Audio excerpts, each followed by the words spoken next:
बिस्मिल्लाहिर्रहमानिर्रहीम। अस्सलाम वालेकुम। My name is Ghulam Farid and I am social media expert. आज की इस वीडियो में हम बात करेंगे पीपीई यानी जिसको पेज पोस्ट एंगेजमेंट भी कहते हैं।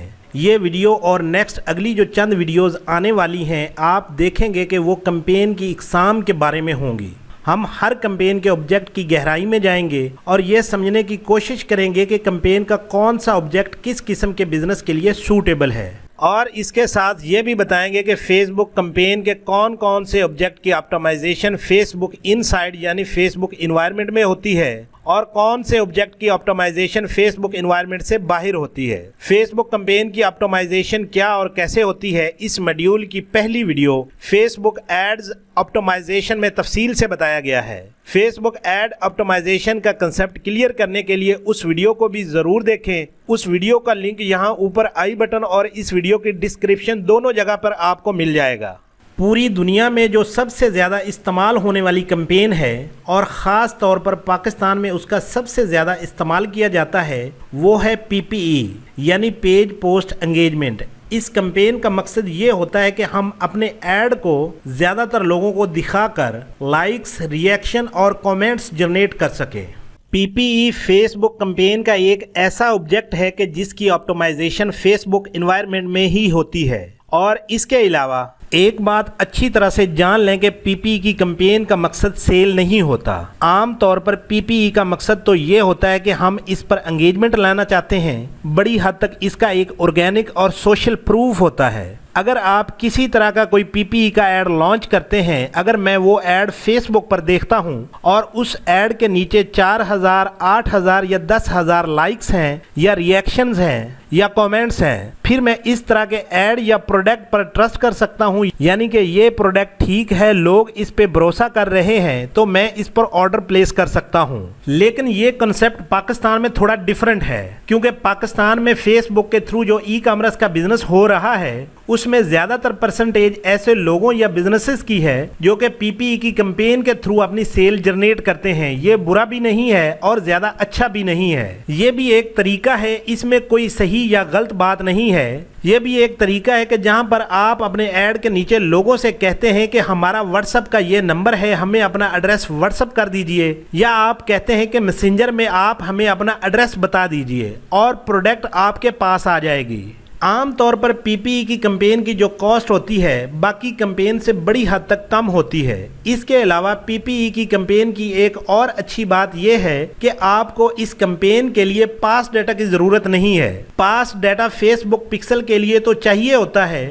फेसबुक पिक्सल वक्त के साथ साथ पिक्सल फायर के साथ साथ मिच्योर होता जाता है, लेकिन आपको पीपीई की कैंपेन रन करने के लिए पास डेटा की ज़रूरत नहीं है, क्योंकि पीपीई की कैंपेन आम तौर पर फेसबुक के यूनिवर्सल एल्गोरिदम पर काम करती है। ये यूनिवर्सल एल्गोरिदम क्या होता है इसको समझने की कोशिश करते हैं, क्योंकि फेसबुक कैंपेन के कुछ ऑब्जेक्ट्स ऐसे हैं जो पास डेटा पर काम करते हैं और ऐसे ऑब्जेक्ट्स के पास भी जब तक स्ट्रॉन्ग पास डेटा ना आ जाए ये भी यूनिवर्सल एल्गोरिदम पर काम करते रहते हैं। और कुछ ऑब्जेक्ट्स ऐसे हैं जो सिर्फ फेसबुक के यूनिवर्सल एल्गोरिदम पर ही काम करते हैं। साथ साथ हर वीडियो में हम ये भी बताते जाएंगे कि कैंपेन का कौन सा ऑब्जेक्ट किस बिजनेस के लिए यूज किया जाता है, और इसके साथ ये भी बताएंगे कि कैंपेन का कौन सा ऑब्जेक्ट पास डेटा पर काम करता है और अच्छे रिजल्ट हासिल करने के लिए पास डेटा कितना होना चाहिए। और इसके अलावा ये भी देखेंगे कि फेसबुक के कौन कौन से ऑब्जेक्ट यूनिवर्सल एल्गोरिदम पर काम करते हैं।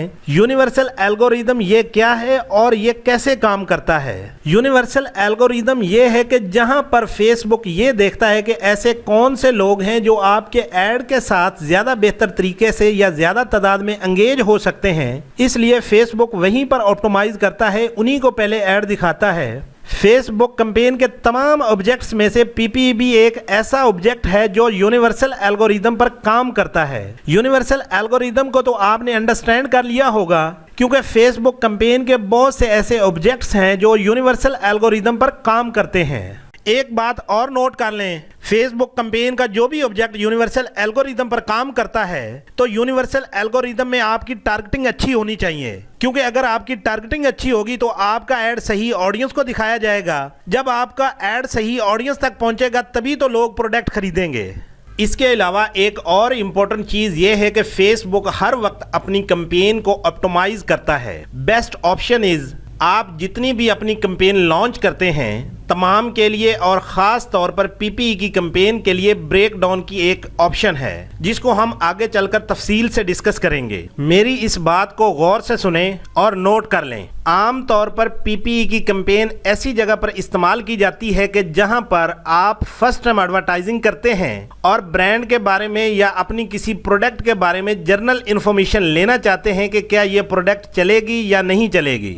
अगर पीपीई की कैंपेन के बाद आपको अंदाज़ा हो जाता है कि ये प्रोडक्ट चलेगी तो फिर आप उस पर WC की कैंपेन यानी वेबसाइट कन्वर्जन यानी कन्वर्जन की कैंपेन चला सकते हैं जिसमें कंटेंट व्यू हो सकता है, ऐड टू कार्ड हो सकता है या परचेज हो सकता है। आम तौर पर पीपीई की कैंपेन वहां पर इस्तेमाल की जाती है कि जहां पर आपने लोगों के रिएक्शन लेने हैं कि if I launch this product how will the market perceive this product, यानी अगर मैं ये प्रोडक्ट लॉन्च करता हूं तो मार्केट इस प्रोडक्ट को कैसे देखेगी। ऐसे में होता क्या है कि अब ये एक पार्टिकुलर एड सेट है जिसको हमने फर्दर डिवाइड किया हुआ है। आप देख सकते हैं कि ये एक ही एड सेट है कि जिसके बारे में वो बता रहा है कि ये डेस्कटॉप पर गया और ये मोबाइल पे गया। डेस्कटॉप पर पोस्ट एंगेजमेंट कितनी हुई और मोबाइल पर पोस्ट एंगेजमेंट कितनी हुई। तो यहाँ पर आप देख सकते हैं कि डेस्कटॉप पर 614 पोस्ट एंगेजमेंट हुई है और मोबाइल पर 1425 पोस्ट एंगेजमेंट हुई है। इस पोस्ट को कितने लोगों ने देखा और इसकी कॉस्ट कितनी आई। अब नीचे वाली सेकंड इमेज में देखें, जब हम इस ऐड को फर्दर मेल फीमेल में ब्रेक डाउन करते हैं तो यहाँ पर आप देख सकते हैं कि इस ऐड पर फीमेल ने 552 पोस्ट एंगेजमेंट की है और नेक्स्ट रीच के कॉलम में देखें कि ये ऐड 3796 खवातीन तक पहुंचा है। अब नीचे आ जाएं, यहाँ पर आप देख सकते हैं कि इस ऐड पर मेल ने 693 पोस्ट एंगेजमेंट की है और नेक्स्ट रीच के कॉलम में देखें ये ऐड 4996 मर्दों तक पहुंचा है। अब हमने इसी ऐड को मजीद ब्रेक डाउन किया है। यहाँ पर देखें जिन फीमेल और मेल ने ऐड पर ज़्यादा एंगेज किया है वो 18 से 24 साल की एज ग्रुप के हैं और इससे नेक्स्ट एज ग्रुप 25 से 34 साल है। ये ऐड 1432 खवातीन जिनकी एज 25 से 34 साल थी उन तक पहुंचा है, जिसमें से 208 खवातीन ने इस ऐड पर पोस्ट एंगेजमेंट की है और यही ऐड 2712 मर्दों जिनकी एज 25 से 34 साल थी उन तक पहुंचा है, जिसमें से 345 मर्दों ने इस ऐड पर पोस्ट एंगेजमेंट की है। इसको जब आप ब्रेक डाउन करते हैं तो उससे फ़ायदा ये होता है कि जो हम पिछली वीडियोज़ में स्प्लिट टेस्टिंग का जिक्र कर रहे थे, स्प्लिट टेस्टिंग हमेशा आपके हक में काम करती है। स्प्लिट टेस्टिंग से ये पता चला कि जब मैंने ये ऐड लॉन्च किया तो इसे डेस्कटॉप पे कम लोगों ने देखा और मुझे मोबाइल पर ज़्यादा पोस्ट एंगेजमेंट मिली, और जब मैंने इसको फर्दर बाइफिकेट किया यानी फर्दर ब्रेक डाउन करके देखा तो पता चला कि उनमें भी ये ऐड खवातीन की निस्बत मर्दों को ज़्यादा दिखाया गया है क्योंकि मर्दों ने इस ऐड पर ज़्यादा एंगेज किया है। फर्दर ब्रेक डाउन करके देखा तो पता चला कि उन मर्दों में भी जिनकी एज 18 से 24 साल है उन्होंने ऐड पर बाकी एज ग्रुप से ज़्यादा पोस्ट एंगेजमेंट की है और 35 से 44 साल की फीमेल और मेल ऑडियंस इससे भी कम है जिन्होंने पोस्ट एंगेजमेंट की है। अब फेसबुक ने ये क्यों किया? फेसबुक ने ये इसलिए किया, यानी पहली मिसाल में देख लें कि ये ऐड फेसबुक ने डेस्कटॉप पर कम दिखाया और मोबाइल पे ज़्यादा दिखाया, और दूसरा फेसबुक ने ये ऐड मर्दों को ज़्यादा दिखाया, खवातीन को कम दिखाया। ऐसा क्यों? क्योंकि फेसबुक खुद ब खुद यूनिवर्सल एल्गोरिदम पर ऑप्टिमाइज करता है और जहां से उसे ज़्यादा रिजल्ट नज़र आने लगते हैं फेसबुक ज़्यादातर उन लोगों को ऐड दिखाना शुरू कर देता है।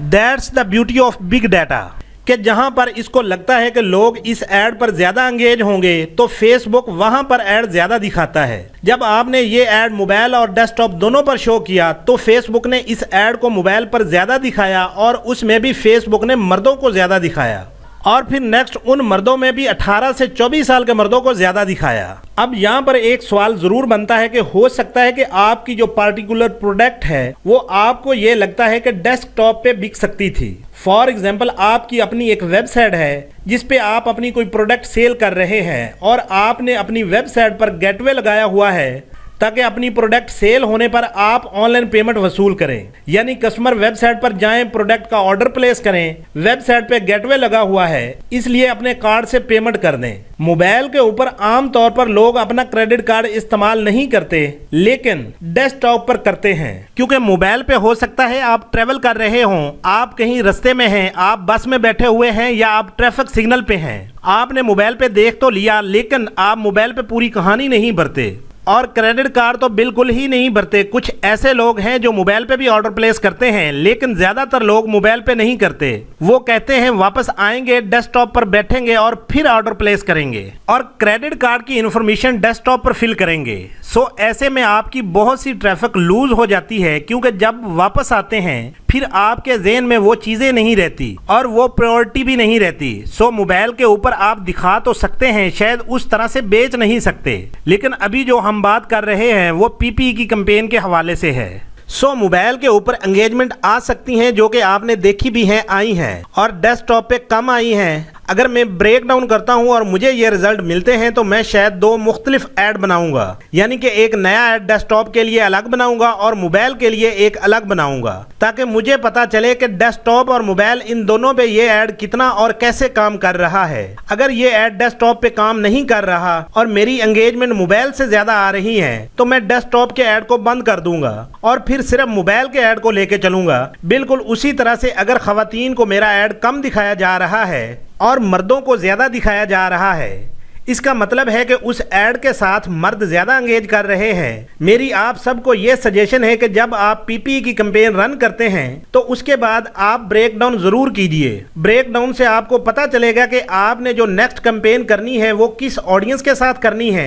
लेकिन पॉइंट नंबर 1 ये है कि जब आप पीपीई की कैंपेन रन करें तो उससे पहले आपकी टारगेटिंग हो जानी चाहिए। टारगेटिंग क्या होती है, कैसे होती है, अगली आने वाली चंद वीडियोस में तफसील के साथ डिस्कस करेंगे। सबसे पहले आप सही ऑडियंस को पीपीई का ऐड दिखाएं, उसके जो रिजल्ट्स आए उसको फर्दर डिवाइड करें, ताकि आप सही एक पार्टिकुलर ऑडियंस को, एक पार्टिकुलर ऐड को, एक पार्टिकुलर प्लेटफॉर्म को लेकर चलें। यहां तक कि पॉपुलेशन के ऊपर, एज ग्रुप के ऊपर डिवीजन होती है। मैं पाकिस्तान में एक ऐड लॉन्च करता हूं और 18 से 50 साल की ऑडियंस को टारगेट करता हूं। अब उसका रिजल्ट क्या निकलेगा कि हो सकता है कि फेसबुक मुझे वापस आकर ये कहे कि जी हमने ये ऐड दिखाया और 18 से 22 साल की जो उम्र के लोग थे उन्होंने इस ऐड में ज्यादा एंगेज किया, लेकिन सेल नहीं हुई।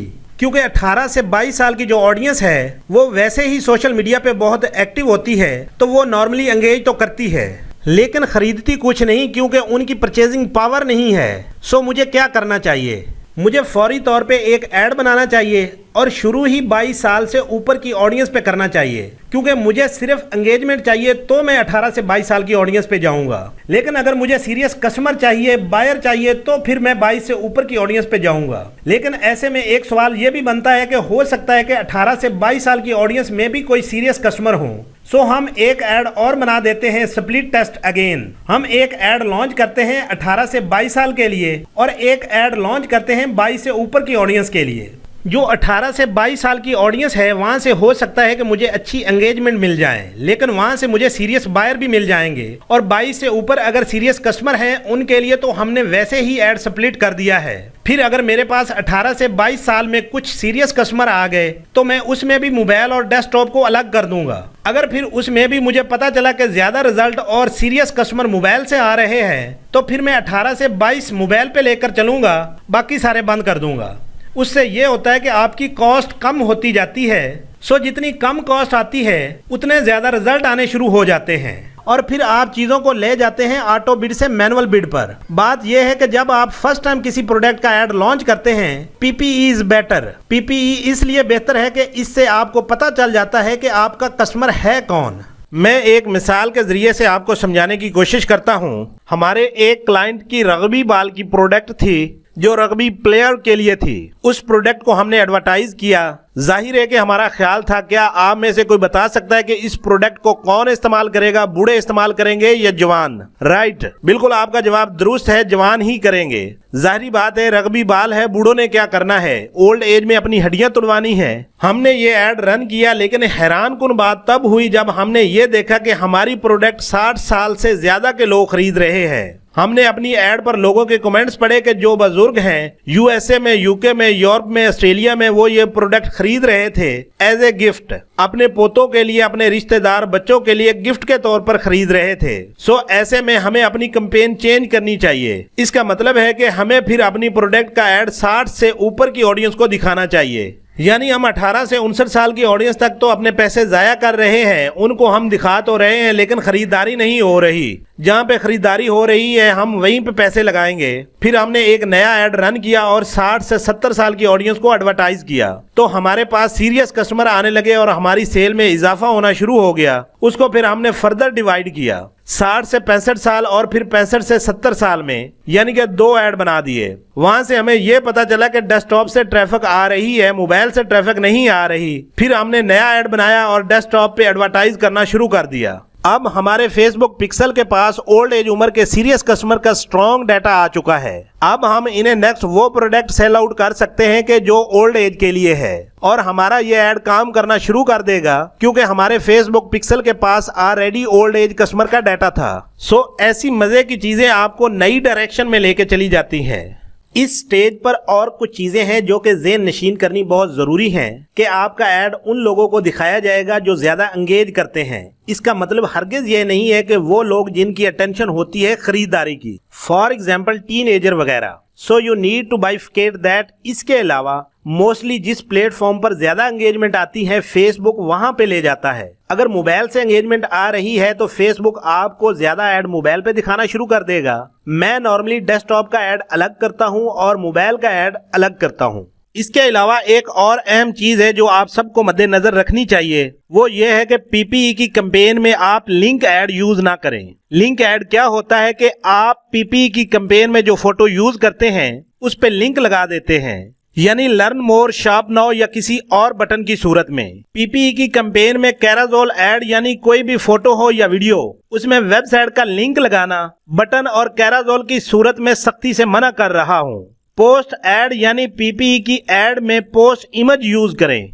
जो फोटो आप पीपीई की कैंपेन में यूज करें उसका साइज 1200 बाय 1200 या 1080 बाय 1080 होना चाहिए। ये बहुत ही नोट करने वाली अहम बात है। लिंक ऐड से नुकसान ये होता है कि जब लोग आपकी पीपीई की कैंपेन की इमेज पर क्लिक करते हैं तो वो आपके दिए हुए लिंक के जरिए से आपकी वेबसाइट पे चले जाते हैं, लेकिन लोगों का तो ये मकसद नहीं था। वो खाली इस पीपीई के फोटो ऐड पर लाइक करना चाहते थे और आगे बढ़ जाना चाहते थे।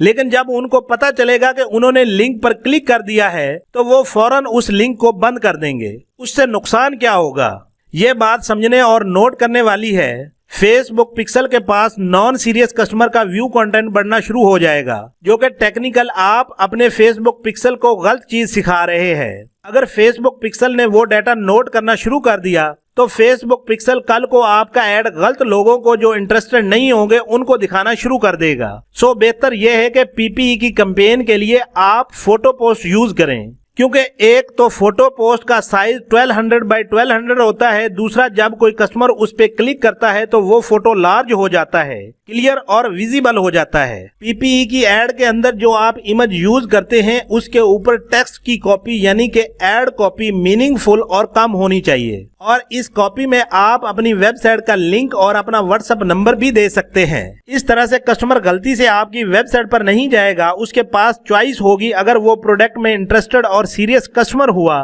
तो वो एड कॉपी में वेबसाइट के दिए हुए लिंक पर क्लिक करके आपकी वेबसाइट को विजिट कर सकता है और वेबसाइट पर प्रोडक्ट का ऑर्डर प्लेस कर सकता है, या इसके अलावा वो आपसे व्हाट्सएप पर राब्ता कर सकता है। पीपीई की कैंपेन रन करने से पहले इन पॉइंट्स को एक बार अगेन नोट कर लें। नंबर 1, पीपीई की कैंपेन की ऑप्टिमाइजेशन फेसबुक एनवायरनमेंट में ही होती है। नंबर 2, पीपीई की कैंपेन का मकसद सेल नहीं होता।